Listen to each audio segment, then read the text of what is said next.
right, what's going on, everybody? Welcome to Roads We've Traveled, a new style podcast with me, your host, AJ Pelletier. And today we're going to be interviewing my good friend, longtime friend, Mr. Joshua Moore, lead singer from Fear the Masses. What's going on, Josh?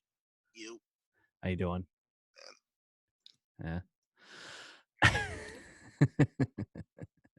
For audio listeners, his cat is an attention whore like mine is and likes getting in the camera view. So So it is what it is, I guess. yeah. What's the cat's name? Caramello. Caramella. Nice. So Josh, how long ago did we meet? It's been so freaking long. Like, where did we meet? I don't remember. I don't know. Probably like either like bleachers or something like that. Probably like those like bar venue things. I would assume, right? Like what Yeah. would it have been? Yeah, it would have had to have been in a Jesus. I would guess 8 or 9 years ago, probably at this point. God, has it been that long already? Has to because yeah, Fear the Masses has been around for 11. So I would assume that our paths probably end up crossing somewhere around. I know we did like a ton of shows together. I want to say it was most likely a show at the Webster. I think that's where we met. That's possible too. Yeah, like one of those. It could have even been the Webster. That makes sense too. Because I remember having a long conversation with you outside at the Webster one night, and I think that's how we first met. I don't remember who we were opening for. It was some big name. I don't know if it was Hailstorm. I don't know if it was another big band or not, but it might have been Nonpoint. I don't know. Could have been But yeah, like I don't know. There's been a ton of them. So yeah, for those of you who don't know, Josh again is the lead singer for a local Connecticut band called Fear the Masses, and I used to be in a band called In the Red, and that's how we met through friends in the music scene. We all played a bunch of shows together. We became really good friends after that, and now for most of the time we just like gaming with each other online, and Josh likes kicking the shit out of me and fighting games or just talking mad shit to me during my live streams to like entertain everybody. So good friend.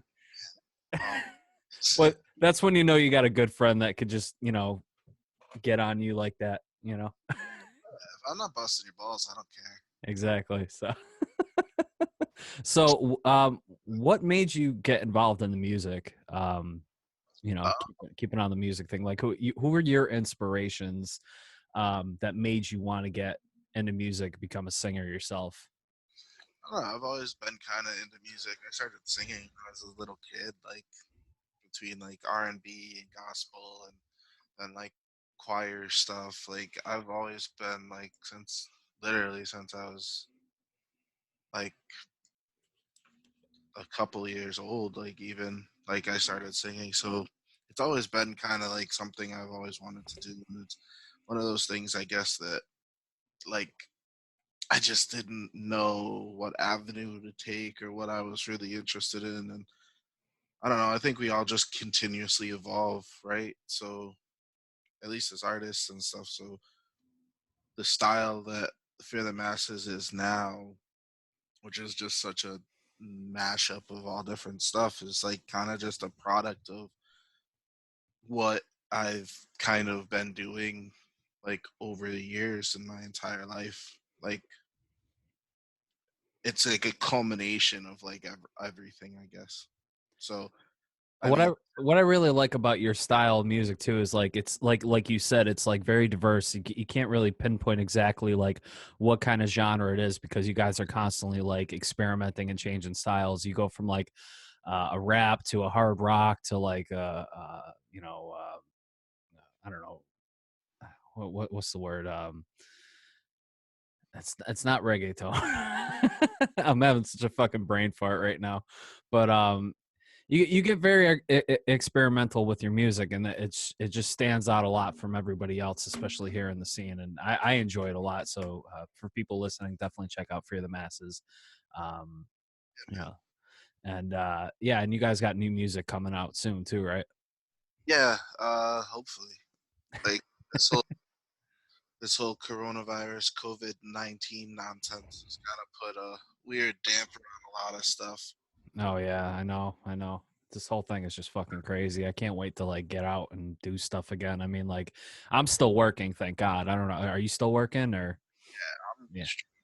like two of my bandmates aren't, so it kind of makes the whole um, mixing and mastering process kind of like a Yeah, because it's not cheap at all for people listening. No, it's definitely not cheap to mix and master and record and everything like that. So, are you guys doing it at Dexter still or?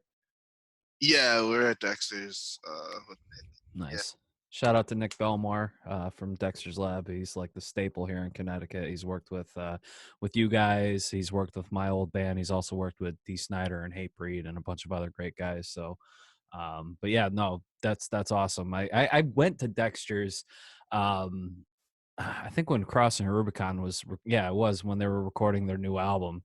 And like Scott called me and I was getting out of the shower, like literally, and my phone's ringing. And whenever Scott calls, it's like something's up or like he needs something like immediately. So like I answered the phone. He's like, "Yo, can you get down here? I need some backup vocals on my new album." I'm like, "Dude, I'm just getting out of the shower right now and I'm like butt ass naked." He was like, "So throw some fucking clothes on and get in the fucking car and head down to Milford. I need you down here." So that was my first time down at Dexter's like we're Lab. I had to do because I did a guest spot on Oh, um you were on that record too, right?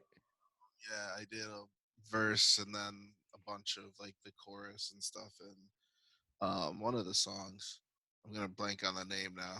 I can look it up for you real quick. I got the album on my phone. Just bear with me. For those of you wondering what album we're talking about Seeing Red from Crossing Rubicon. Was it Aggressive Action? Active aggression. Yeah, Active Aggression. Yeah, I'm sorry. Yeah, that's yeah. that's right. Yeah. So we did that. But yeah, Nick actually did the mastering and the final mix on our last album, Rise, too. That's right. Yeah, now I remember. Did somewhere else and had him mix and master it. This time we wanted him to do the whole thing. Just I don't know why, particularly, more or less, just because he's good at what he does. And um, last time we we didn't know obviously as much about the whole recording process and everything as we do now. So it's kind of like we just decided to go with somebody who obviously has been doing it for a long time, but also works with like just did vocals with Howard Jones. He just did some vocals um for Body Count. So he's worked with like everybody and recorded everybody, and so it's kind of like It's kind of like a no brainer, you yeah, know. Yeah, exactly. I mean, like, um, plus you're gonna get what you pay for. I mean, you know, he's very well experienced. I mean, like he doesn't work cheap. Like I'll tell you that right now. You want good professional recordings, you got to pay for it, and Nick is the guy to do it. You know. thing as anything. It's the same thing as like tattoos. Like I Oh yeah, love when people are like getting a cheap tattoo, and it's like, well, it's cool because it was only like $50. I'm like, yeah, it looks like it was only $50. yeah, It looks like it. You can tell. Like, That- want that professional ass quality. You gotta exactly. pony up sometimes. That did I ever tell you I was a tattoo apprentice at one point? I think you did. Yeah, I think that's again. We've talked. I don't know. We've probably talked about everything over the course of these past however long. My cat is trying to get out the door right now unsuccessfully. Um, but yeah, it's probably come up. I'm sure it has. I remember something about it specifically. Like I don't remember why. I don't know. I'll, I'll tell you, but I mean, like, basically, what we're trying to do with this podcast is like, this is just a dry run episode, basically, just to see if maybe something could work out from this or whatever. But I had this idea of, kind of doing this like podcast, video style podcast or whatever with close personal friends of mine who, um, I'd like to get to know better. I've known for years or whatever, but I may not know everything about them either. Plus, I also I suffer from, mental health issues with depression and everything like that. And I know some of my friends in the scene too. And not just the scene, just, friends and family in general that have had their own struggles too. Like maybe it'd be a way to get it out there and talk to somebody and maybe like share experiences with other people to let them know that, you're not alone out there and, shit happens to everybody. And if this helps you get through the day, cool. I'm not a therapist anyway. I'm not a doctor or anything. I'm not claiming to be, but we're just here to tell stories and, get to know each other better, I guess, kind of thing. So I guess that's what I'm trying to go for with this new show. So, but yeah, so I know I did tell you, I probably did, I don't remember when, but I did work for a small shop in Waterbury that's no longer around, but it was a friend of mine from high school. I don't really see or talk to anymore, but he was training to be a tattoo apprentice, but at the time my back was fucked up.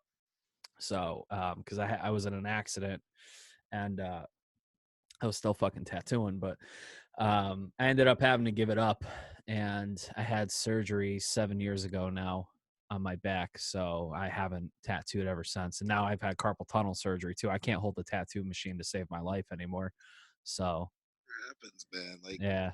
dude, like even just like the little things you like we don't really think about, and how like deeply like our lives kind of have progressed, like how deeply changed they are just from something so small. Like even like your car accident is the reason you didn't you stopped tattooing, but Oh, it was actually a work related accident. I fell through a mezzanine.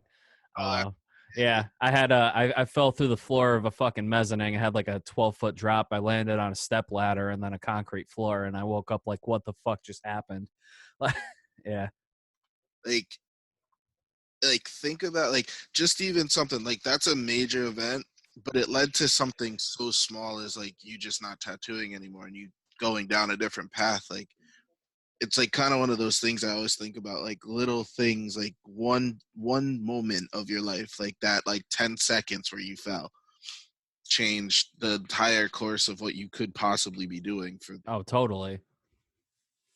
Like I think about it with football and stuff, and like messing my knees up, and just how different my life would have been if I didn't, like if my knees were fine, and like stuff like that, how different everything could have been, because I wouldn't have, like I probably wouldn't have gone to college in this state. I probably would have went somewhere else. I probably like then I if I don't go to college in this state, then I don't meet the one person, um, this kid named Scuba from college, who literally got me back into like listening to more hard rock. I stopped listening to a lot of that stuff in college.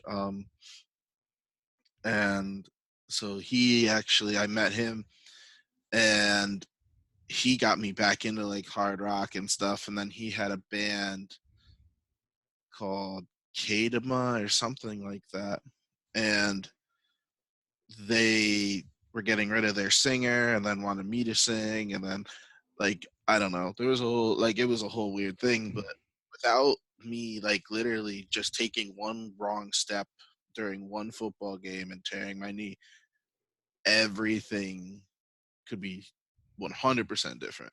Like, there would not be a Fear the Masses realistically. Mm. And like all of that stuff is like something I think about on a not on a regular basis, but once in a while. Like it's kind of cool to go down that rabbit hole and be like, I wonder like what steps got me here. I totally hear you, man. And like sometimes when I dwell too much on that kind of shit, like it just like brings me down like so much because like with you, the same situation. It's like I think about all the time, like what if I didn't hurt my back? Like where would I be right now? Like I might be in better physical health right now. I mean, like I'm 33 right now. My body is like completely like falling apart right now.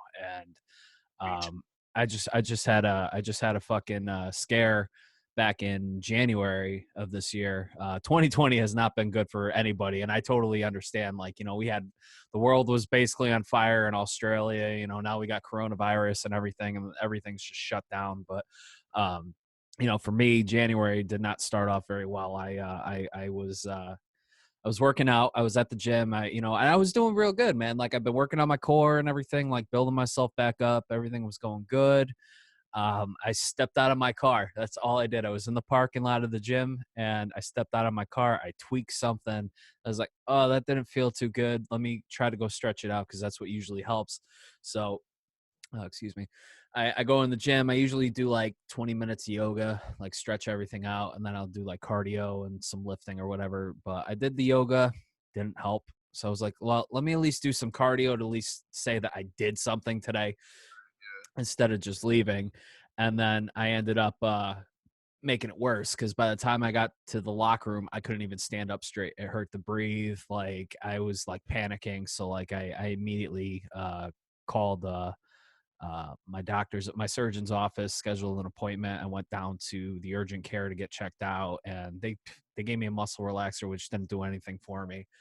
Yeah, I had another MRI done, and basically, like, all the scar tissue that built up from my previous surgery has gotten more scar tissue.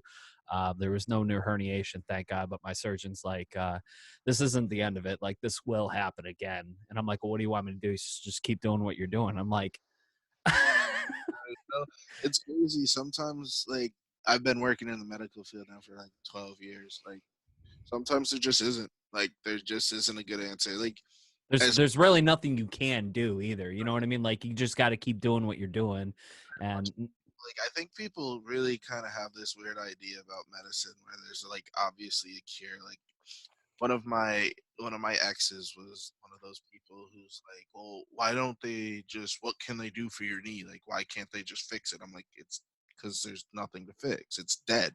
Like, it's like a lot of bone on bone at this point. So like, there's not much they can do. There's not some like perfect, I get I like, there's not some perfect solution.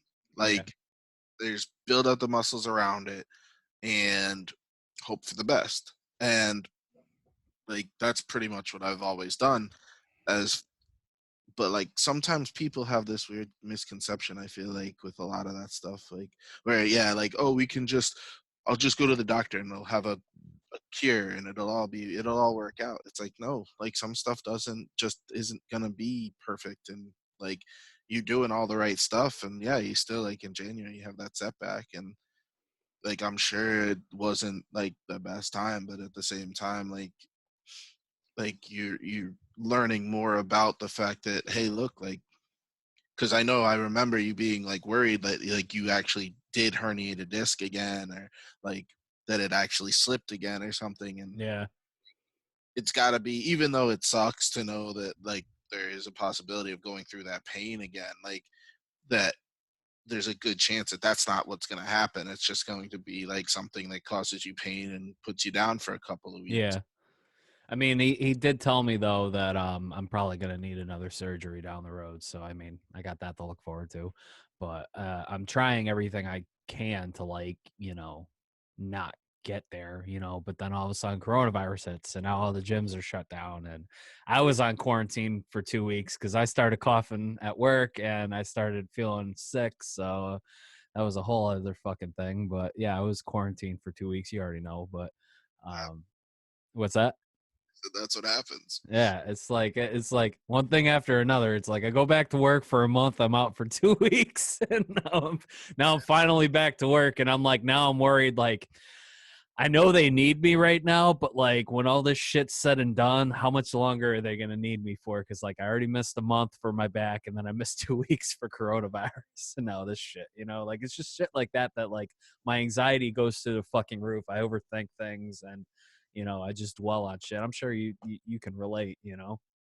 Like, anybody who has like any kind of anxiety issues, I think, can relate to like that whole concept of overthinking or over planning or any of that stuff. Like, it's part of it, right? Like, going with this right now, you're watching, like, with coronavirus, how many of people are like, oh my god, like, what am I gonna do? Or like one cough means like they have it and they're freaking out, and it's like no, like you gotta like I don't know. Like for me, my anxieties are weird. Like I have weirder triggers. Like I don't have like the same triggers like most people do. Um, Mainly just because of life experience, I suppose. My stuff usually comes in like my anxiety anyway, usually will come in when it comes down to um like forecasting my future. Like Okay.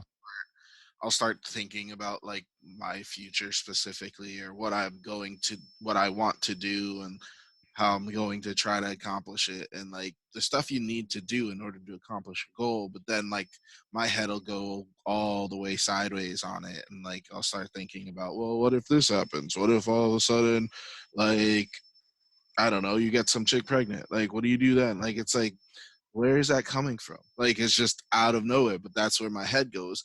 So Mm. that's mainly like my anxiety. Like, other than like, otherwise, like, my whole thing has always been depression. Like, I'm kind of like one of those people. Like, I have clinical depression. Like, I've made no qualms. I don't hide it. I actually like, I'm a big advocate. I post a lot about it on social media. People think it's weird, but I think that the reason I do it personally is because I want like I more people need to talk. I Oh, I think fully agree.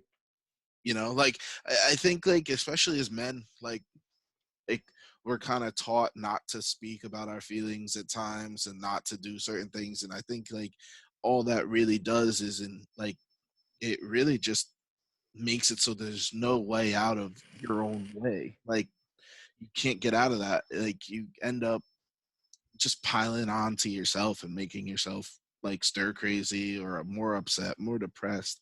And like so with me, like I've found that if I even post about it, even in a more general sense, like not even like, hey, I'm like super depressed right now, I need help. Like it's more like I'll just post something like, hey, I've been going through this for the past few weeks. Um, I'm good. Like, don't worry about it. Like, it's not something like that. Um, But if I'm going to be honest with myself, I need to make sure everybody knows this because I don't want anybody to ever feel like they can't like just hit me up or like whatever, and that I won't be able to give them the same time or whatever. Um that especially just because of depression. Like it's been fucking I'm 35, so it's been like I've been in and out of therapy for almost 30 years now. So it's like something has to kind of give with that stuff. Like you have to be able to have somebody to talk to, have an outlet, um and more importantly and most importantly to me is reach out. Like always reach out to your friends, even if you don't know if they're up, down, left or right. Like even you don't know where their head's at, just reach out, say how you doing, because you don't know, maybe they are going through something. And I fully agree with you on that. I mean, like there are times where it's like my main job, my night job, it's just me and my supervisor at night, and he's usually off doing his own thing, and I'm by myself, and I'm either like listening to podcasts or listening to music or whatever just to get me through the night. But I'm like, I'm focusing on my job, but at the same time, I'm stuck inside my own head, and Right. I'm just thinking about shit. I'm dwelling on stuff, and that's my problem.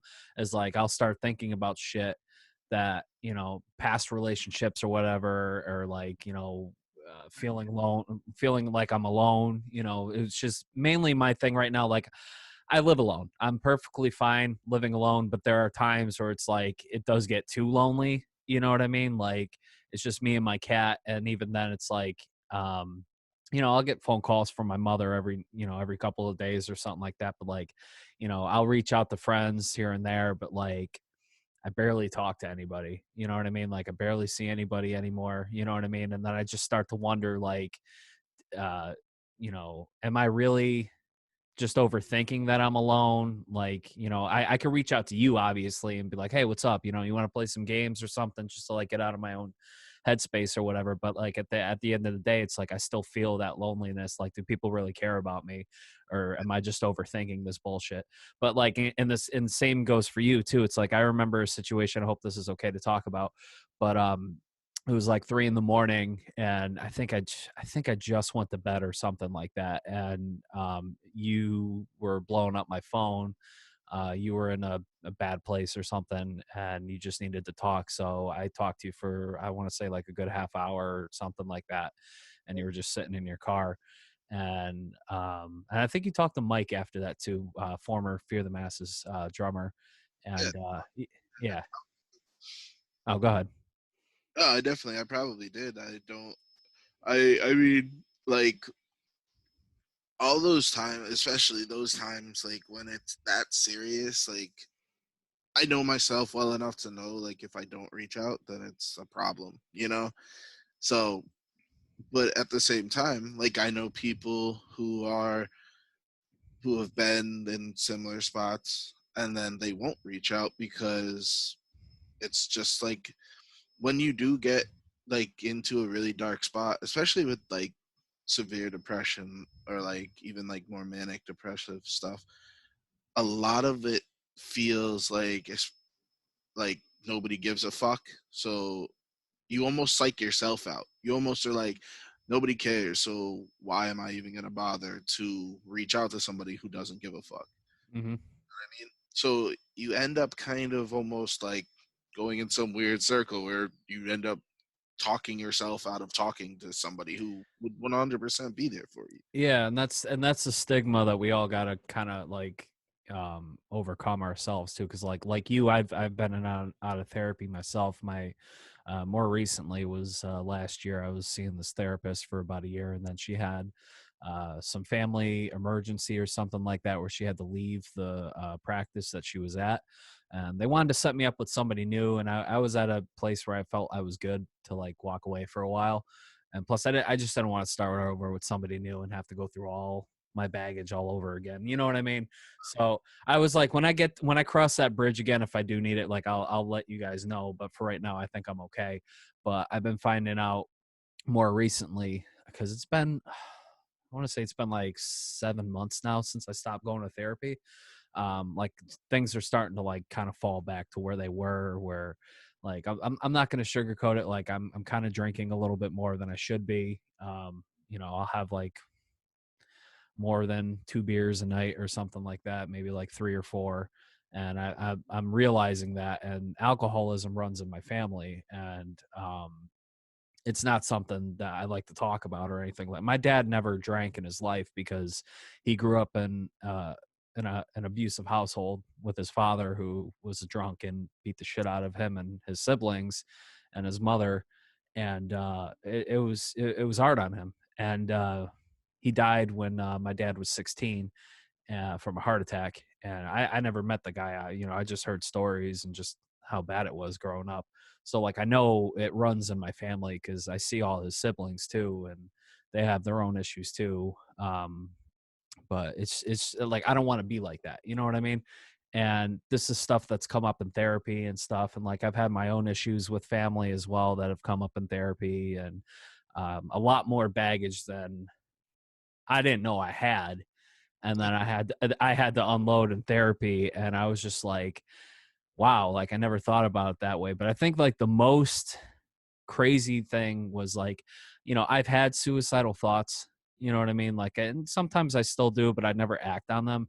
But like admitting it to a total stranger who was my therapist, I broke down. Like I started crying, and like, you know, that's when it really hit me. And I was just like, I've thought about killing myself several times, and I never did it. And it's just that kind of like mentality that just fucking I need to I just want to stop thinking about, like I just want to stop dealing with. Yeah, it's tough. Like, I mean, I've attempted suicide a couple of times. Like, I don't, again, more stuff I don't really hide. Uh, it's kind of one of those things you don't know you're like if you're lucky enough to know that you're getting to that point. Um, like for me, it's always been like kind of a couple life events would happen, and then a couple more, and then like I already have the fucking clinical depression, which no matter how much like no matter what I do, that's never going away. Yeah. So for me, it's like okay, couple life events happen. Okay, I can cope. I'm all right. Then a couple more, and it's like okay, like I'm all right. And then like one or two more, and then it's like all right, fuck it. Like what the fuck is the point?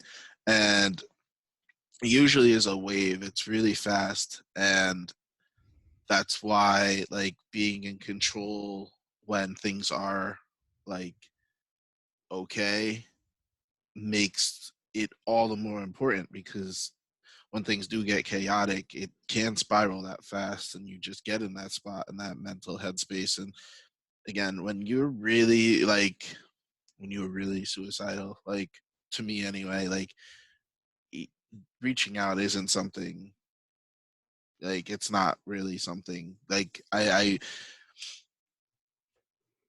from my experience at least, I don't want to talk to anybody at that point. Like it's already like I'm too far gone. Like I don't care anymore to talk about it or talk to anybody.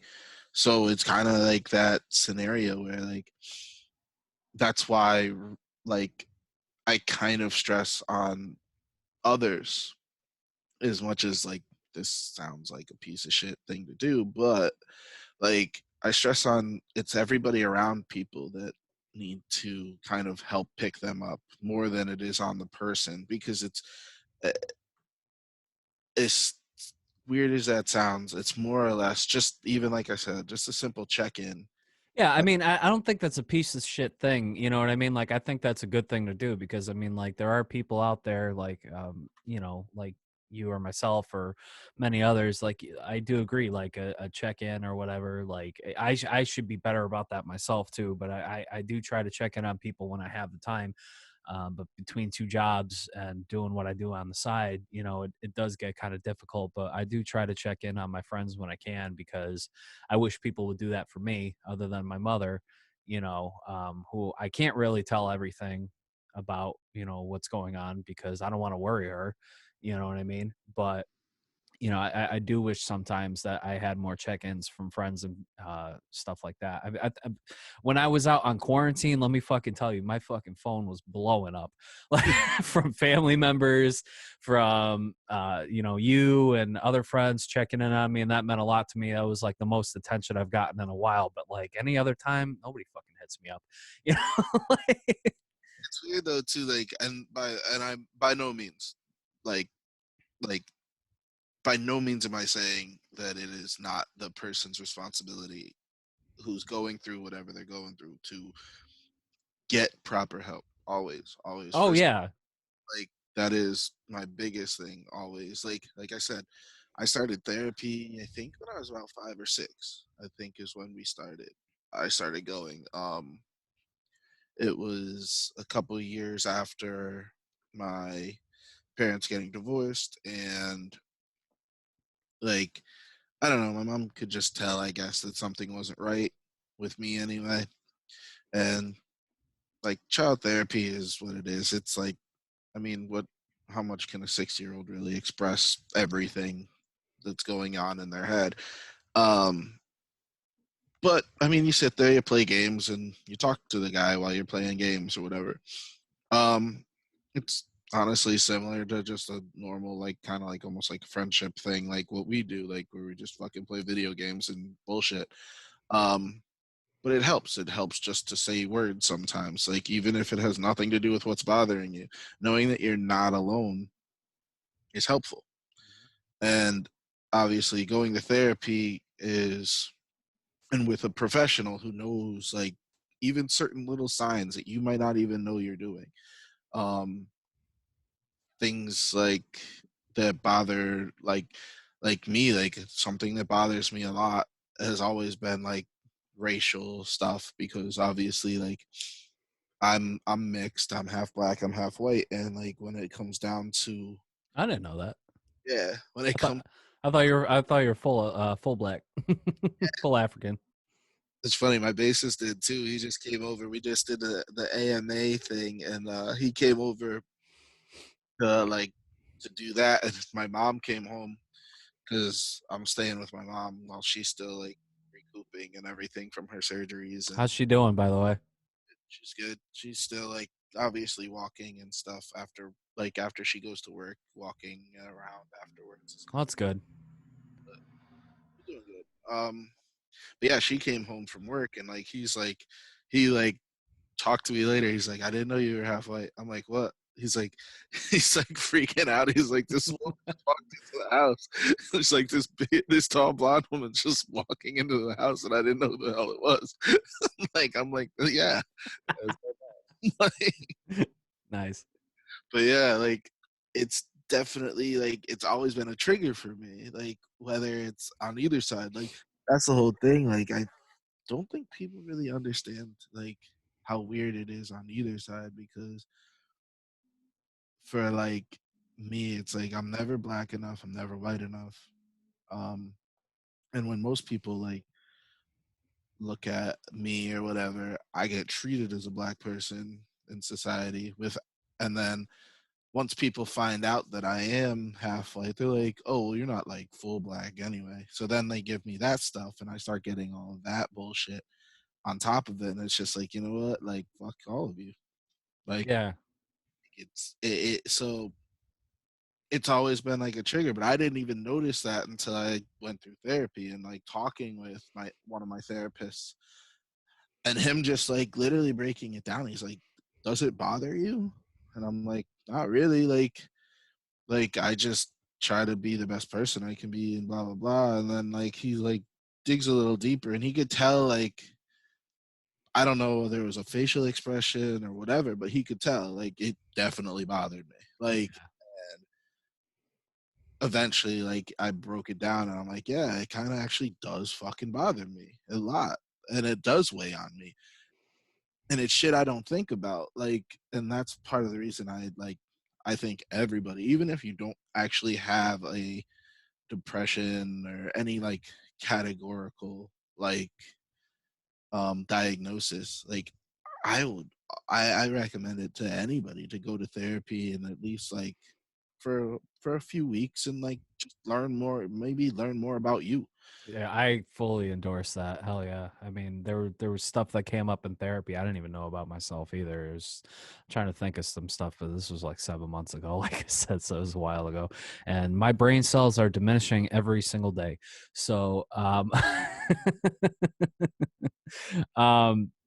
but yeah, no, I fully agree. I think therapy is great, and if you don't believe it is, then I you should give it a shot and just see for yourself. I mean, I'm trying to be better myself about opening up to people and not bottling stuff up because it's a trait that my father has, and it's kind of hard to talk to him about stuff because of how he grew up and everything, and um, he don't get me wrong, my dad is awesome. He's a hard worker. He's always done right by me and provided for us and everything like that. But when it came down to like talking about like um certain things like, oh, I'm thinking about doing this project with this person or starting my own business or this, that, and the other, he was very hesitant about like trusting other people.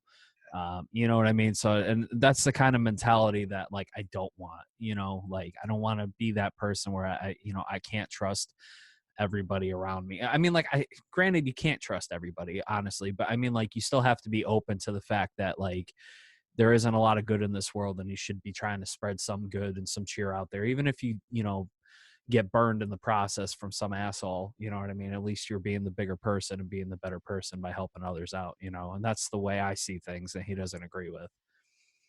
Yeah, it's tough, man. Like it's like my mom is like my mom's whole side of the family outside of like one aunt like is super logic based, like everything, like, and I know it definitely shows the more people get to know me that I'm very much so that way too, but like they are super logic based. My mom didn't even really understand like my depression. She still doesn't, like, frankly, but like years ago when I was getting when it was really bad, and like there was like one of the times I did attempt, like she didn't get it.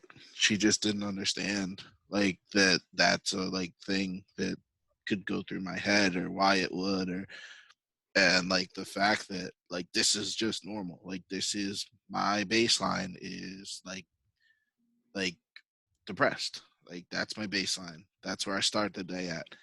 And it's getting in around and out of those things that is like what I have to do to be motivated to do more during the day and X, Y, and Z. So she just never couldn't grasp that for whatever reason. Like it was always kind of that like what's that stupid catchphrase? Oh, the pull yourself up by your bootstraps bullshit mentality, which is fun. It's a great idea. It's a good concept, right? It's a good like you got to fight to get what you want in this world and blah blah blah. Truth. But sometimes you're starting without boots. Like some people don't have the means to And it's start. and it's not like a laziness thing either. It's just depression just sucks the life force out of you. You know what I mean? Like there are days where I don't want to get out of bed, you know?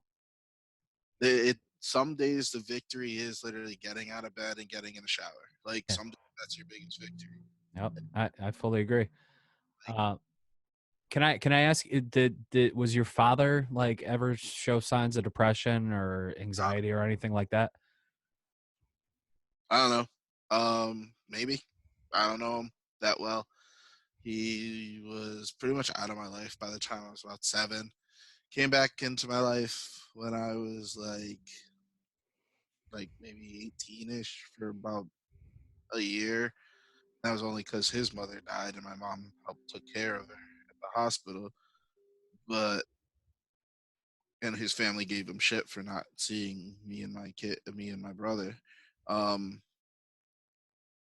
but then yeah, then after that he was gone again, and like I haven't talked to him since. Um, so I That's have got no, that sucks, man. eh, better off for it. Like that's part of life. Like I don't look at it either way. Do you think maybe, he probably might have some of these traits too? Maybe that's just something that's just I don't know. I don't want to say genetically, but like my doctor, before he retired, I was talking to him before I started seeing a therapist that depression runs on both sides of my family. And I kind of like noticed it was because like I know my mother gets certain ways sometimes too, where I know she's on medication. I don't know for what, but like I know she takes stuff. Um, to help with her anxiety and stuff like that. But like I know my dad, he just bottles stuff up and he doesn't talk about his feelings or anything like that. So it kind of just like all clicked together. I was like, okay, maybe I do get traits from both sides of my family, you know. I don't know. Like it could he was a yeah, he's well, I don't know how to say that like properly because I don't know how I personally feel about the whole thing, but he was like a drug addict um for a long time, and like an alcoholic and like whatever. He just pretty much would do whatever he could get his hands on. So there's a decent chance that was him trying to mask something, but I don't know. I'm not a fucking therapist. Yeah. But yeah, he got into a lot of trouble with that stuff, and like I since I've been told he's clean and everything's good, so I'm happy for him. Um, but I'm not too sure as far as that. I know, yeah, I don't know. I know his childhood wasn't the best, and shit with his mother and stuff wasn't like good. But again, I don't. There's not all I hear is like second or third hand stories. You know what I mean? Like I don't really have like the best context for any of it or to know like his personality well enough to know what any of that would mean. Yeah, I got you. Yeah, no, it's just like just something I was just curious about. I mean, like, I'm glad that at least you got your mom to like be there for you and stuff like that. And I understand it's got to be kind of hard to, especially with the depression and everything, to not have support like that from someone that doesn't understand. But you can't really get upset with her about it, for not being able to fully understand. But at least you took the right steps to like get help for yourself. Because I think it was like the best quote I ever heard was from another podcast. Last podcast on the left was Marcus Parks. He was like, it was either mental health or mental illness. It's not your fault, but it's your responsibility. And I just was like, that is the best fucking thing I've ever heard in my life, and it's so damn true. It is like we were saying, like it is just as much as like I say, like other people need to do their part. If you really care about somebody, reach out to that person and check in on them, that sort of stuff. Um, it's also 100%. It is your responsibility. Like you have a problem.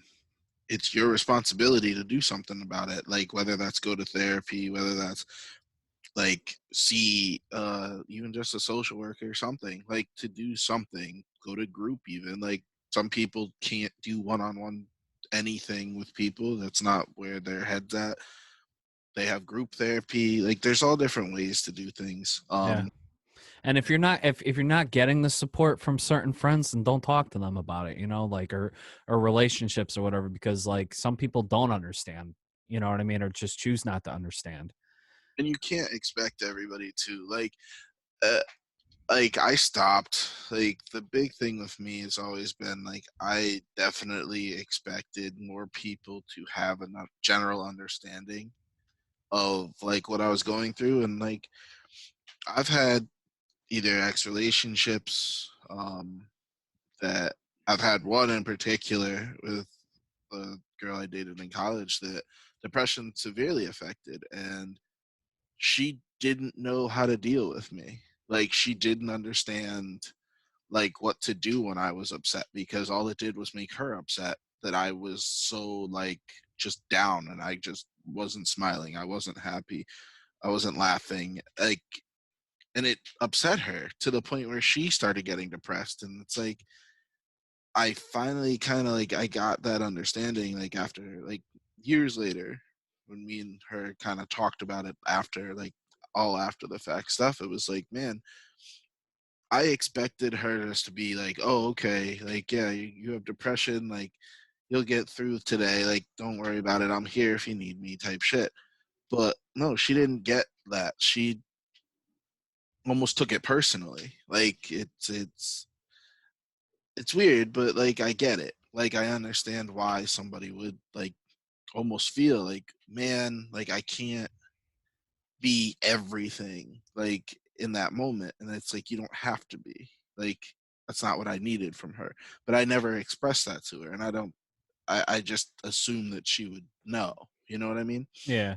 I mean, my last relationship was almost similar to that too. I mean, like I was kind of going through some stuff towards the end. I got laid off from a previous job, and I was just struggling to figure out what I was going to do. And this is before I went back to school. Um, but I ended up going down south with her and family or whatever for like a trip. And then as soon as we got back, she broke up with me.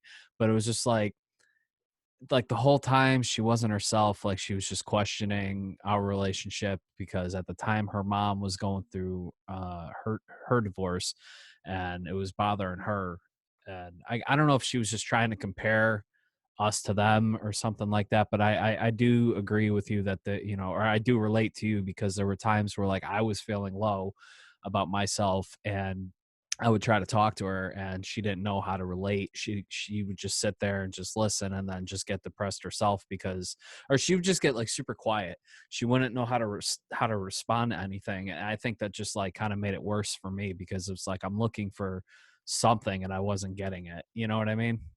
Exactly. And like, and that's more like I said, all to your point of like, yeah, some people you can't necessarily talk about that sort of stuff with. You don't, but you don't have to have those style of conversations with every one of your friends either. Like Exactly. your life that you care about, that you love, that look, I know I can't go to like so and so over about this topic because they don't understand, or they're not going to not even like not understand, but maybe they're going to respond in a way that makes me feel worse about that subject rather than feel better or even feel neutral, or give me actual good advice. Maybe they're just going to be like, yeah, I don't know, man. Like, cool, I don't need that. So, like, to know the difference between those people, I think is definitely like, a huge benefit. Hmm. Yeah, it's just it's do you ever still think about like past relationships, like what you could have done differently or like, what could have been kind of thing? So what's weird is like I do and I don't, right? I do in more of the sense that like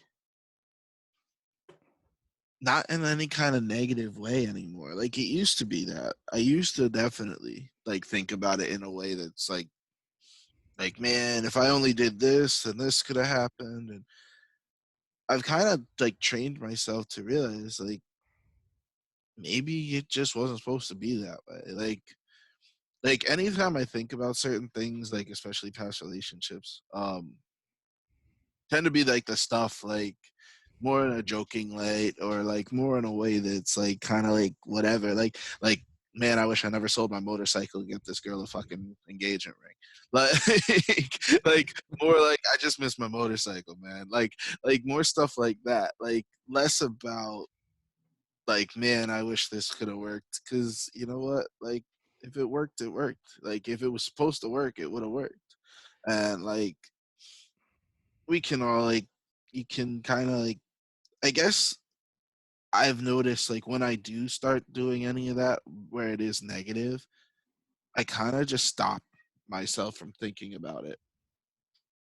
Like I kind of just make sure like I'm like done with that thought process. Like and I start thinking to myself, well, what can like I take away from it? What is okay? Mhm. Uh, because yeah, the more you think about any of that stuff, like, oh man, like I wish I was this, or I wish this I was back with this person because it was so good. You're kind of forgetting like why you guys broke up in the first place usually. You know what I mean? Like a Yeah. lot usually like yeah, in retrospect everything sounds great. Like yeah, like I've had severely abusive relationships in the past and I kind of blocked most of that stuff out, especially after we broke up. And like, I'm like, I miss them and I wish I was with this person. And then, like, it's like I look down at my arm and I can see fucking like scars on my arm from this person. I'm like, man, why do you miss about them?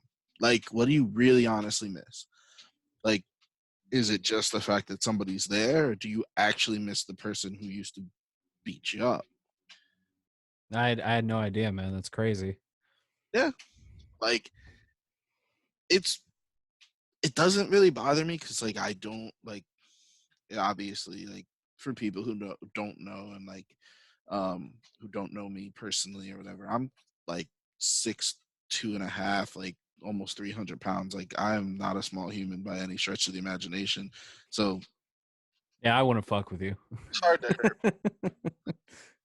So like just because I could take it, usually people do like hit me or like will do whatever. It's like it doesn't bother me per se. Like after a while, it starts to bother me. But like if you're gonna do it once or twice, all right, whatever, man. Get your aggression out. Get you're mad. Ooh, like because you're not hurting me, but all you're doing is showing me the person that you are. You know what I mean? Hmm. Show me the type of human you are rather than hurting me physically. So it is kind of what it is. Like I never really looked at any of that stuff in any kind of that way until like I've seen other people go through it who aren't my size or aren't me, and like I'm like, wow, that's a fucking shitty relationship. And then it's like, hey, wait, you've done that before. Hey, you've been there before. It's like it just so happens you happen to be a just massive human being that it's very hard to hurt physically. Mentally, I'm a fragile bitch, but physically, I'm a fucking not a hard person to fuck. I'm a hard person to really hurt. So it's kind of like it's one of those things. You just kind of like, I don't think about it. And it's the same thing I don't think about like with relationships. I try to look at every relationship in the way that they should be, which is like a more of a neutral or almost like, especially my past relationships. I try to look at them from more of an outside perspective now. You Mm. know, like instead of looking at it from me being back within the relationship, more looking at it from an outside. How would I feel if that was my friend's relationship? Like if I was watching AJ deal with everything that I was dealing with so and so. Like, what would I feel then?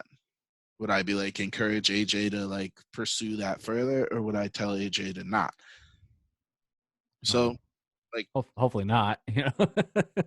it's just like it helps. It helps get out of that mentality where you start dwelling on, man, if I just, didn't say like this to this person, what could have happened? Like, it gets you out of that mentality a little Mm. bit not looking at it from you being in the physical relationship. You know what I mean? Oh yeah. I mean, for me personally, I feel like, like every relationship I've been in for the most part has been like I've either been cheated on, which I've been cheated on multiple times from different people. I was engaged once for those that don't know me at all. I was engaged. I did have a house at one point with this one girl, and she took me for a ride. Like we were together, God, 2 years, I think. Like we closed on our house like right after we got engaged, and 6 months later, after we moved in, I moved out and found out that the whole time I was working, she was sharing our bed with somebody else, and it sucked. It sucked. This was my early 20s. I was, dumb and whatever. But like my more recent relationship from like a couple years ago, like I've been single now for a couple years. Um, but it was like a totally different experience for me. Like I felt like, this person lit my soul on fire. You know what I mean? Like I never felt that way with anybody. And just the way it ended, um, I didn't even I to this day, like, like like we were just talking about, like, still thinking about like what we could have done or what we couldn't have done.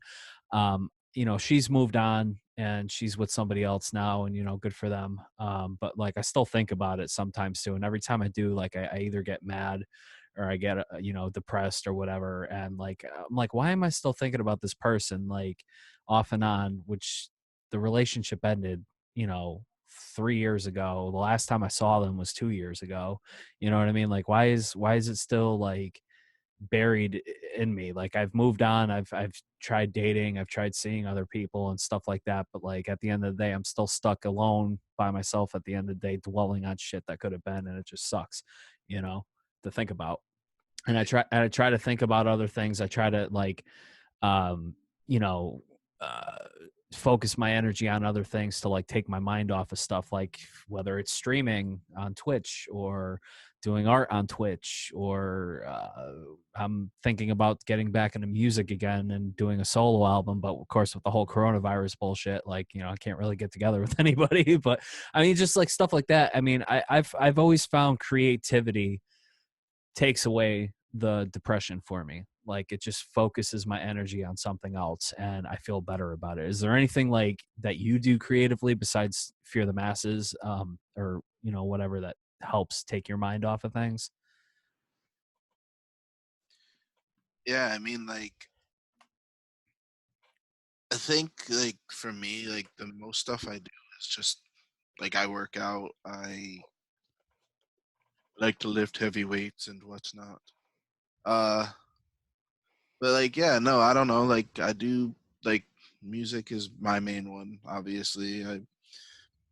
Uh, I mean, all the stuff you pretty much know, like I play video games and stuff, but, like, outside of that, man, I don't do too much between, like, work, school, and like the band and stuff. Like I don't have a ton of time, and I guess just staying busy in general like is probably the best thing, because it is when I'm like, the worst times for me is like 4 o'clock in the morning when I'm awake and nobody else is the fuck awake, and because I have like weird insomnia battles. So like I'll just be up and I'll just be in my head, and there's not even anything on TV that distracts you because it's fucking infomercial time, Mm, or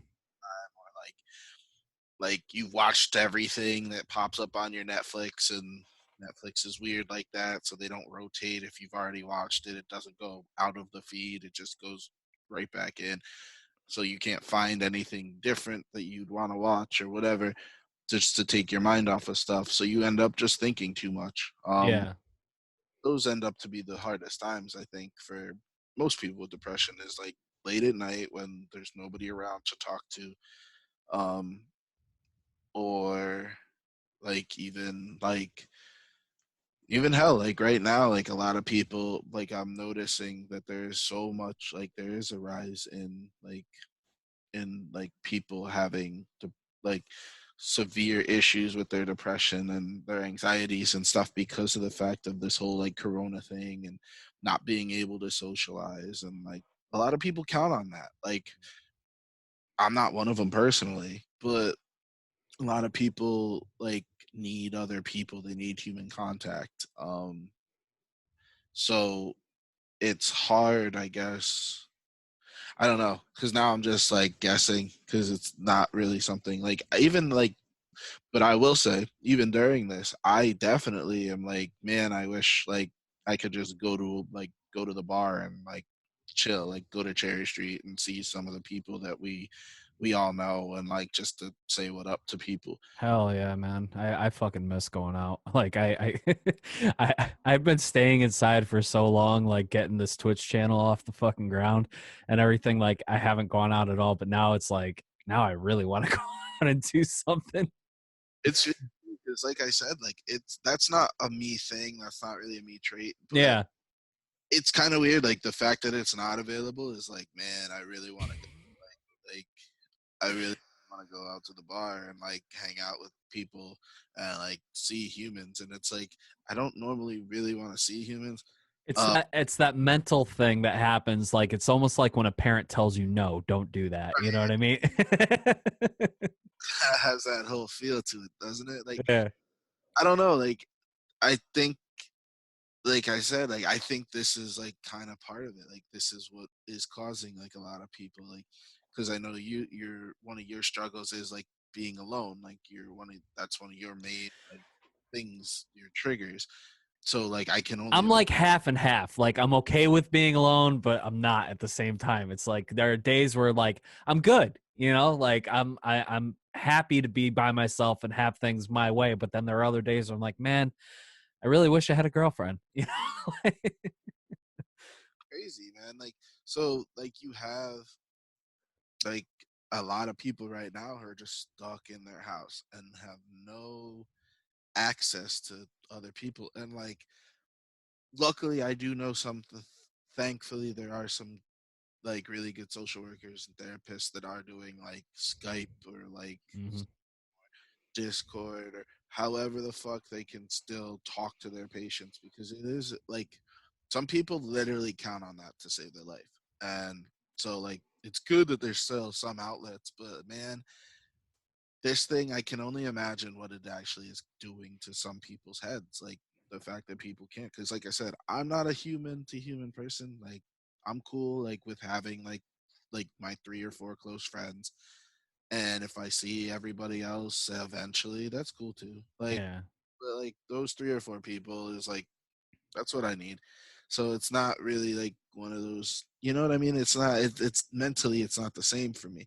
But I can definitely understand people who are, yeah, in that other position where they're like, yeah, I need to see people, I need to talk to people, it's important to for my well-being. So this has got to be driving people motherfucking crazy, because Especially those gym nuts too. I'm sure they're probably losing their minds right now. I that's my biggest problem right now, is I cannot wait to go back to the gym. Same here, man. I'll never take it for granted again. Like I need to get back. Like I'm still doing my cardio stuff, but like man, How are you doing cardio? Like what are you doing at home to do your cardio? Peloton. So I have the bike, Oh, and you lucky bastard. then, hey man, it's only like $30 a fucking month if you Well, get I ain't got the room for it. You've seen my apartment. kind of hit for space. We Yeah. could, get rid of the futon. Just always be on. Um, like I have that, and then like just even jogging around the neighborhood, like it's still isolation, but it's like you're doing something. True. Um, yeah, but like I'm a weightlifter style dude. Like that's my main source of exercise is I lift weights. It I've used to, I've I've seen you both like skinny, like built, and big built too, and I've seen like both sides of you too. And like when you lose weight and build up, like dude, you get ripped, and then like when you let yourself go, you let yourself. So like I know how hard you push, and like I wish I could get like that too. Like I want to be like that. yeah, it's like my whole thing has always been injuries. Like unfortunately, like the reason I am as fat as I am right now, like is because of like I just could not. I like broke my ankle and then I retore my knee again. I Mm. retore my knee 2 years ago. I tore my meniscus like No, I two. remember. I remember. Yeah, because we went out to eat, and you had crutches and shit. Yeah, like so. Yeah, like unfortunately, that is what keeps happening. Where I'll start making major progress and something will go wrong, and I'll end up right back where I started, or I'll end up like worse off than I started. Usually because when I'm like either doing like when I'm either training like when I would do like MMA and jujitsu and stuff. Hold on, who the fuck is hitting up my phone like Shut when up. I was doing all that stuff. No, she just climbed in a box. She's over there somewhere. Oh. Uh, like, but when I would be doing jujitsu and stuff, like it's something like if I did have one like super vice or like super addiction, it's like working out. Like once I'm in it so religiously. Like I can't miss it. Hmm. Like it fucks with my head. If I miss it, like I like self punish. It's pretty damn close, as close as you can come to an actual addiction to me. Like because At like least it's a healthy addiction. I guess like, I don't know. I don't know. I don't know how that works, but yeah, it's one of those things. So yeah, I mean, it's better than meth, right? I mean, look what that did to Joe Exotic. he has tigers though. I don't have any tigers. I have a little cat who is an asshole sometimes. Looking at me now. She heard me. No, Uh, I didn't hear it. but yeah, like I definitely it's it sucks not being able to like work out the way I want to, like live Mm. heavy and doing the things I want to do. And like even now, like I'm dying, like hopefully, hopefully I can like figure out once this whole album is done, I can figure out money and get back into like training and doing MMA and stuff again. Cause like I'm like even like missing that right now, which is crazy. I haven't been able to do that in like probably about 10 to 15 months. I haven't been able to train like jujitsu and stuff. So Do the social distancing MMA style. I hear that's the new thing with some wrestlers. Did you see that video? That social distancing wrestling match? I was like, what the fuck is this shit? oh yeah, it was fucking Joey what's his name? Joey Janela and It was someone hilarious. like yeah, man. I don't know. This whole thing is like it's changing the way I think a lot of people like look at life and stuff. And again, like it all kind of does come back to like kind of how mental health and just even like your own like mentality is what it does to your like what your brain can do to you just based on the fact that hey look you guys can't really we're shutting things down like there's no places to go so sucks to be you guys like even that just that alone has made everybody's brain just go stir crazy Mm, I like agree. fragile we are as people. Well, is there anything else you wanted to talk about for Fear the Masses, or like anything that will be down the road once we're out of I, quarantine? man, I have no idea. We had a full schedule of shows lined up for the summer. I don't know. They're all still pretty much in the air at this point. Yeah. Stuff got canceled, stuff got postponed, and now everything else I have no idea about. So I'm just waiting to hear.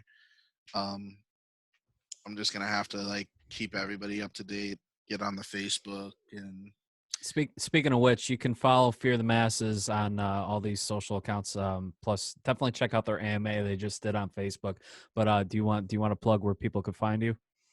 yeah, just find us on Facebook. That's probably the easiest one. We're gonna rework our website soon. It is forthemasses.com. That's all gonna get a rework and be all redone and everything. We're in the process of doing that now. So you can check us out there. It's not as up to date as it should be, but again, we're fixing that everything on that page. And then yeah, like Instagram, I think Fear the Masses band, I think. no, I think our Instagram is I'll check fear, right now for you. I think it's fear underscore the underscore masses. Hang on, I'll check for you right freaking now. Stall for time. Here, no, it's hmm. Actually, it's just Fear the Masses. I'll double check because I Some you got three pages here. There's Fear underscore the underscore masses, then there's Fear the Masses, and then there's Fear the Masses band. But I think that's Doug's. yeah, the real one is the one with the underscores. Okay, so what was the other one then? Oh God, one of the last photos up here had Mike in it. Yeah, that's what I mean. Like, so yeah, Gotcha. we had the Okay. password uh, stealing thing and all that stuff with that and Twitter. Both of our accounts on Instagram and Twitter ended up hacked, so we had Jesus. new ones, and we can't prove anything. So then Twitter doesn't want to fucking release the account so we can fucking wipe it and start over. And same thing with Instagram. So we just had to make new ones. So yeah, but mainly just the Facebook's the easiest one for now. Everything is again like we are revamping everything. So Facebook and Instagram is the best ways to find us. Awesome. All right. Well, I think this should do it for episode one. I want to thank my guest Josh Moore for stopping by and being my first guest on the show. I think this went pretty good. Yeah. All right, man. Thank you. Got it, man. Thank you.